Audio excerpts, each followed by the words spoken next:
Chapter 13. Enter the hero. And so the stranger pressed a warning finger to his lips and whispered, "Shh," to Ivan.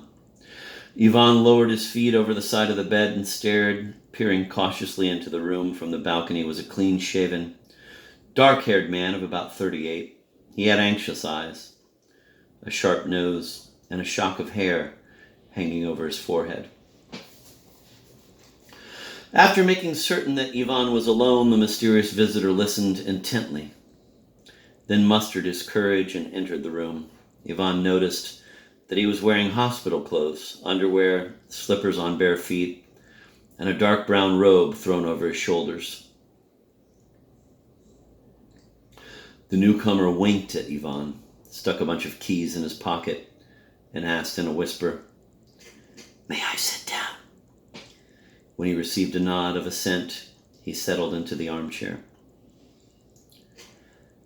"How did you get in here?" said Ivan in a whisper, obeying his guest's warning gesture. "Aren't the window grills locked?" "They are locked," confirmed the guest. "But Praskovia Fyodorovna is an extremely nice, if, alas, absent-minded person. I pinched her keys a month ago, which allows me to go out onto the balcony that encircles the entire floor, and thus visit a neighbor on occasion." "But if you can go out onto the balcony, you can get out of here." "Or is it too high up?" queried Ivan. "No," was the guest's firm reply. "It's not because it's too high that I can't get out, but because there's nowhere for me to get out to." After a pause, he added, "So we're stuck sitting here?" "Yes, stuck," replied Ivan, gazing into the newcomer's anxious-looking brown eyes. "Yes." Here the guest suddenly became agitated. "I hope you're not violent, are you? Because, you see, I can't tolerate noise, rows, violence, or anything of that sort. And I especially can't stand people screaming, whether in suffering, rage, or for any other reason. Reassure me, tell me. You're not violent, are you?" "Yesterday in a restaurant, I smashed some guy in the puss," confessed the transformed poet manfully. "The reason?" the guest asked sternly. "None, really, I admit," answered Ivan, becoming embarrassed. "Disgraceful!" the guest scolded and added. "And besides, why do you say things like, 'smash some guy in the puss'? After all, nobody knows exactly what it is that a man has, a face or a puss. Most likely it's still a face. So, when it comes to fists, no, you should stop doing that sort of thing once and for all." After giving Ivan this lecture, the guest inquired, "Your profession?" "Poet," Ivan acknowledged somewhat unwillingly. The newcomer became distressed. "Oh, how unlucky I am," he exclaimed, but then caught himself, apologized, and asked, "And what is your name?" "Bezdomny." "Uh-oh," said the guest with a frown. "What's the matter? Don't you like my poetry?"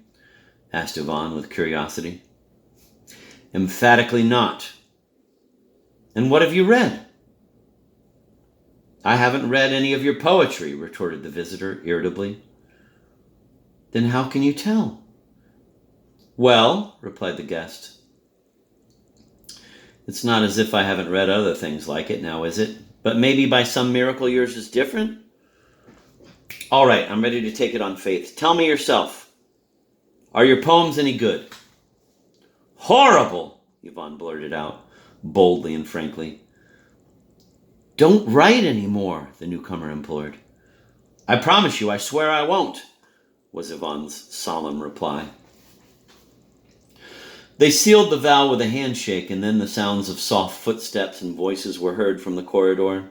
"Shh," whispered the guest, jumping out onto the balcony and closing the grill behind him.